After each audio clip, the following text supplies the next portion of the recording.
So I grew up in Southern California, and wildfires are a really common thing. And I remember in particular, when I was a sophomore in high school, there was a really, really big one.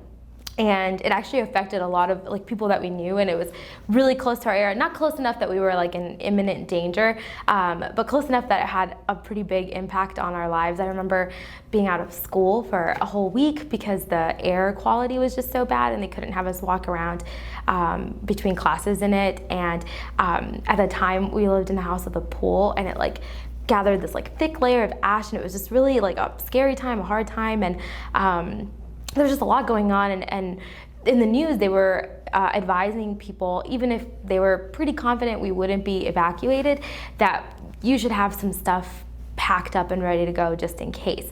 And so in my family, we just kind of talked about it, and so there were some basic things that we put together, just some clothes and toiletries, and my mom had all the important documents ready to go. So my siblings and I started kind of thinking about what were some of the other things that we wanted to bring that we knew weren't super important, but that we wanted to make sure we could bring with us.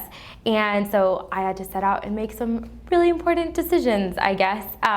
And so I was thinking, do I want to bring my photo album, that have pictures from school and friends and all these stuff? Do I want to bring my CD collection? Because at that time I had so many CDs and I loved them all so much. Or I was or should I bring my Harry Potter books? Because I was obsessed with them and I reread them every summer.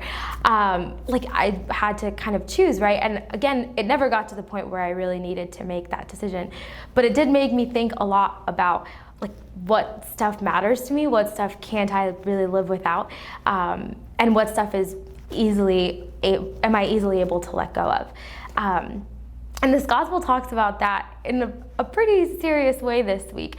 Jesus says some pretty heavy things about what it means to be a disciple, and in particular how following him requires that we sacrifice, that discipleship is sacrifice, that to follow Jesus there are certain things that we just have to let go of. And he gives us some examples that seem like a lot, right? He says if you don't hate your father and mother, then you can't follow him. He says that if you can't take up your cross, then you can't follow him, right? These things that don't sound easy at all, but that he says are part of what it means to be a disciple. So this is precisely what discipleship is. It is sacrifice. It is letting go, even when it isn't easy, because we like our comforts. We like thinking only of ourselves instead of thinking of others. We like staying attached to the people in our lives and putting our friends over everything else.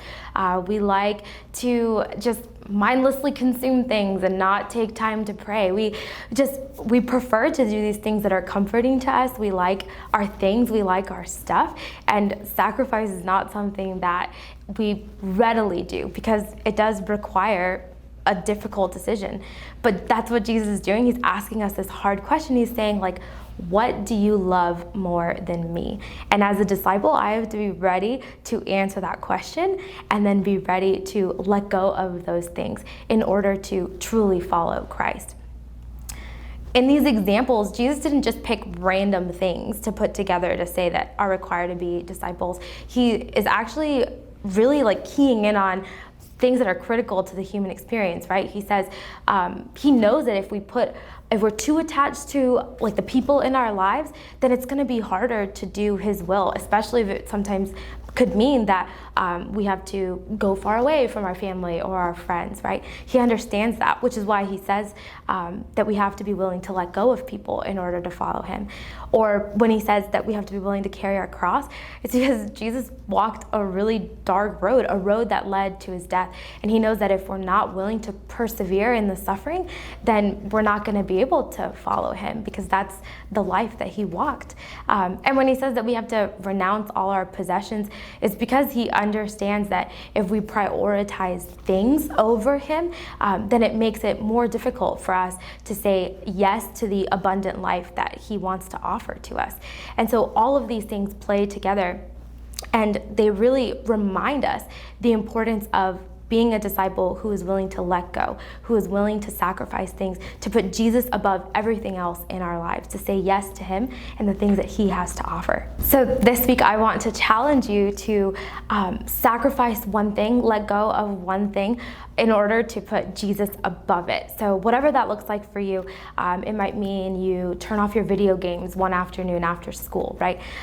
Or maybe you skip dessert after dinner each night this week, or maybe you decide that you're not going to scroll through Instagram in the morning before you get out of bed, right? Whatever that thing is, make sure that it's something that you love and that you can say to Jesus, like, look, Jesus, I'm letting go of this. I don't want to cling to this. I don't want to be attached to this.